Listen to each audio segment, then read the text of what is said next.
Hi everyone, my name is Sarah and I'm the Education Coordinator here at the South Dakota Agricultural Heritage Museum. This week is Frost Fest here in Brookings where we're located as a museum.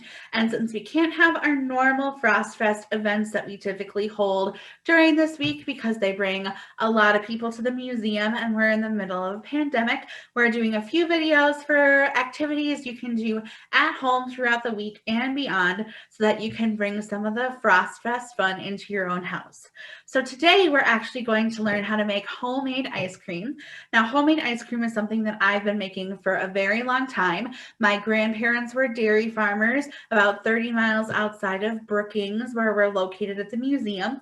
And so we grew up loving dairy products and making homemade ice cream a lot. And so today I thought I'd share our family recipe with you and show you how you can make it at your own house. And so before we start with the recipe, I'm actually going to go over ways you can make it at home. And so the first way that you can make it is using a stand mixer bowl attachment. This is something that I use on a pretty regular basis. I got a stand mixer as a graduation present when I graduated college. And this is one of the first attachments I bought because we make ice cream a ton. But basically what you do is you freeze the mixing bowl. You can see that there's a thick wall on this and there's water filled in there. You freeze it until it's frozen solid. You snap this on a stand mixer like a normal mixing bowl, and then you insert this paddle in and attach it to the mixer attachment, and then you let it go and you start it and it makes your ice cream for you. And so that's a fun way to do the ice cream if you have this attachment. Now, if you don't want to spend money on that attachment, that's totally fine. I don't blame you. Not all of us make as much ice cream as we do. But another option is a hand crank and hand powered option. Now, this is the option that I grew up with, and we have quite a few of these in my family that we have for different occasions at different people's houses. But this is kind of similar to the other option that we just went over with a stand mixer. There's this outer bowl that you have where you can have a handle to hold on to. But just like the other mixing bowl, it comes with this freezer bowl that you put in. There's water on the inside of this one as well. Once this is fully frozen, you can go ahead and drop this in here. You use this ring seal to seal it all together so that the mixing bowl is snug inside this outer carrier. You put your mixing paddle on the inside. You throw your mixing bowl lid on here, and then you take a handle, you line it up correctly, and then you hand mix this until it's frozen. And again, you follow manufacturer directions for both this and the stand mixer attachment because that'll give you a good idea of how often you should mix it and how long it should take. So this is another option. This is about, well, let's just say it's older than I am. And so you might not find one that looks just like this if you're looking to make that purchase, but there's a lot of different options online. The last option that you can have, and it's an option that I've used on a pretty regular basis if I'm doing ice cream in an educational setting, or if I don't have one of the mixers with me wherever I'm making the ice cream. And it's something that I've done with 4-H groups and teaching in an ag classroom from grades kindergarten through 12th grade. And so it's something that kids of all ages can enjoy and adults can too. But this is a really cost-effective way to make ice cream if you're not looking to make a big investment. And so basically you start off with a gallon-sized zipper baggie. You open this up, you fill it half full with ice, and then you pour a few tablespoons of rock salt in here, and that will lower the freezing temperature and make this even colder on the inside to freeze your ice cream faster. Once you have this baggie filled, you'll take a sandwich-sized zipper baggie, open this up, pour ice cream mixture in here. I usually pour it about half full, and then you seal this baggie with your ice cream mixture in it. Take your ice cream mixture, put it in the big Ziploc baggie with your ice and your salt, seal this shut, and tell the kids or whoever you're working with to get to shaking. This is a great one to do if you're working outside, because then you don't have to worry about accidental messes.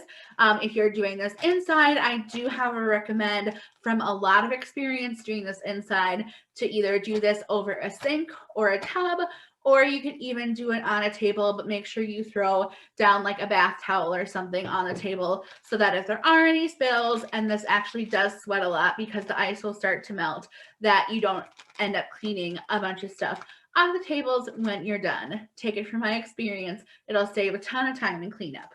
And so that's a very easy and cost-effective way to make ice cream if you don't have a mixer. So now that you know how to make your ice cream once it's done, let's go ahead and get started with actually making our ice cream. So I'm going to make my ice cream in a glass mixing bowl today. And then you'll also need a whisk here to mix everything together. And so let's go ahead and get started. The first thing you'll need is 2 pasteurized eggs, and I'm using pasteurized eggs in my mix today because we are not going to cook this mix at all. And so if you're going to use a mixture that you're cooking and you're bringing up to a certain temperature, you can certainly use regular eggs, but since this is going directly from the mixture into the maker, we want pasteurized eggs because pasteurized eggs have been heated up high enough and hot enough so that it kills bacteria that causes foodborne illnesses, which is super important to remember. And so we're going to pour pasteurized eggs in here, and you'll need 2 pasteurized eggs. The next thing you'll pour in is your sugar, and this takes 1.25 cups of sugar. So pour that in. Then you'll use your whisk here to mix this together. And you want to mix this together until the sugar dissolves, because you don't want your grainy sugar in your mix when you're mixing or when you're eating it later. And so I'm just going to go ahead and keep mixing this together. This is a fun activity to do year-round with your kiddos. Homemade ice cream is a fun treat to have whenever you'd like. And it is a lot better than what you can get in the store, especially if you use this recipe. We really like this recipe. In your ice cream mixes, you can also add a lot of things if you want to. You can make chocolate ice cream. I've made blueberry ice cream before. I've made blueberry sherbet before with my ice cream mixers that I use.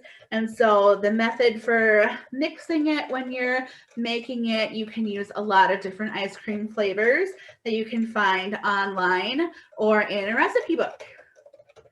So this looks nice and dissolved. So we're going to go ahead and add the rest of our ingredients. Now the rest of the ingredients you can just pour in and mix all together and you're done. This is the only thing that you have to kind of pre-mix together.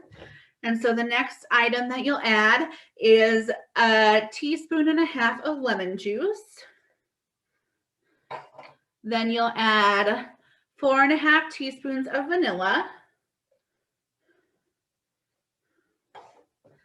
The next thing you'll add is heavy whipping cream. I have 2 cups measured here.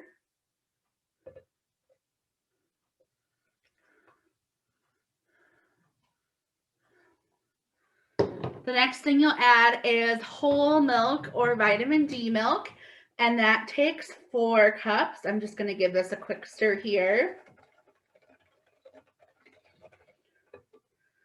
So you've got 4 cups of this.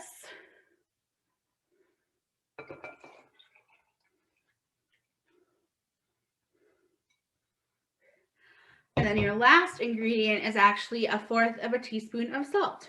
So you'll add that in. And then your last step is to just mix this all together until it's all nice and combined.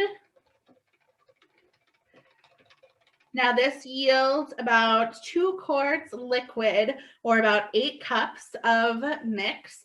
And once you get this mix all done and completely mixed together, you'll want to put it in the fridge for about 24 hours to age.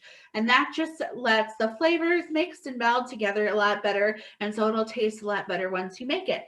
And so we usually pour it in like a pitcher, then we'll put it in the fridge. You can pour it into an old ice cream jug that you've cleaned and rinsed out and put it in the fridge and store it in that. But you'll store it for 24 hours, let that age, and then you'll go ahead and make it in an ice cream maker or with that baggie method that I showed you later or earlier, where you pour it into pour the mix into a sandwich size baggie and then pour the ice and the salt into the gallon baggie and mix that all together. If you have any questions on this activity or any of our other online activities that we've posted here at the museum, go ahead and contact us. Again, my name is Sarah. My contact information is on this page. So if you need to reach out, feel free. We hope you have a great rest of your Frost Fest week. Stay warm out there and enjoy your homemade ice cream.